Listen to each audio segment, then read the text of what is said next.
Baik, saya akan menjelaskan materi tentang mitigasi dan pengendalian risiko. Assalamualaikum warahmatullahi wabarakatuh. Perkenalkan, nama saya Fadila Amalia Wahyudin dengan NIM 2303111049. Adapun rumusan masalah yang akan saya bahas, yang pertama pengertian mitigasi, yang kedua pengertian pengendalian, yang ketiga pengertian risiko, yang keempat pengertian mitigasi pengendalian risiko, yang kelima tujuan mitigasi pengendalian risiko, yang keenam manfaat mitigasi pengendalian risiko, dan yang terakhir jenis-jenis mitigasi dan pengendalian risiko.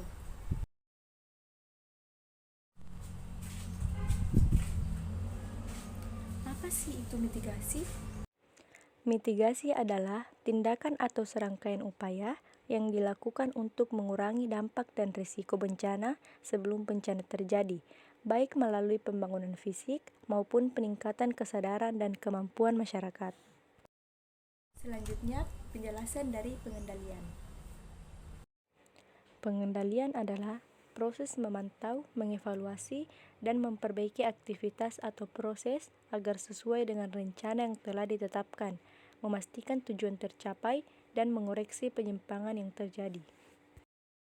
Penjelasan risiko ada di sini. Risiko adalah akibat yang merugikan, membahayakan, atau kurang menyenangkan dari suatu kejadian atau tindakan yang seringkali timbul akibat ketidakpastian terhadap pencapaian tujuan. Dari penjelasan mitigasi, pengendalian, dan risiko dapat saya simpulkan sebagai berikut. Mitigasi pengendalian risiko adalah serangkaian tindakan yang terencana dan strategis untuk mengurangi, meminimalkan, atau mengendalikan potensi dampak atau kemungkinan terjadinya risiko yang telah diidentifikasi, agar tidak terlalu parah atau sampai ke tingkat yang dapat diterima. Proses ini melibatkan identifikasi risiko, analisis, penerapan strategi seperti pencegahan, pengurangan, pengalihan atau penerimaan risiko, hingga pemantauan keberlanjutan dampaknya. Oh iya, tujuan dari mitigasi itu apa ya?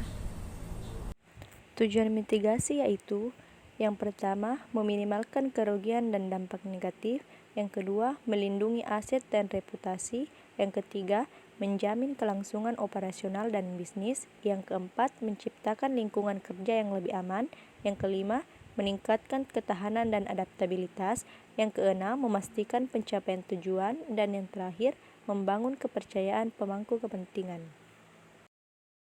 Nah, tadi kan sudah pengertian, tujuan. Sekarang kita masuk ke manfaat, mitigasi, dan pengendalian risiko. Manfaat mitigasi pengendalian risiko adalah mengurangi kerugian finansial dan operasional, meningkatkan kepercayaan pemangku kepentingan, meningkatkan kesiapan dan ketahanan menghadapi krisis, serta menjaga reputasi dan stabilitas perusahaan.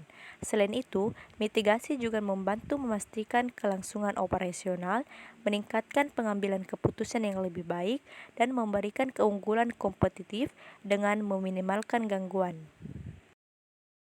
Rumusan masalah yang terakhir yaitu jenis-jenis mitigasi. Penjelasannya ada di sini. Jenis-jenis mitigasi yang pertama yaitu penghindaran risiko, yang kedua pengurangan risiko, yang ketiga pemindahan risiko, yang keempat penerimaan risiko, dan yang terakhir pemantauan risiko. Sekian penjelasan dari saya. Mohon maaf apabila ada kesalahan. Assalamualaikum warahmatullahi wabarakatuh.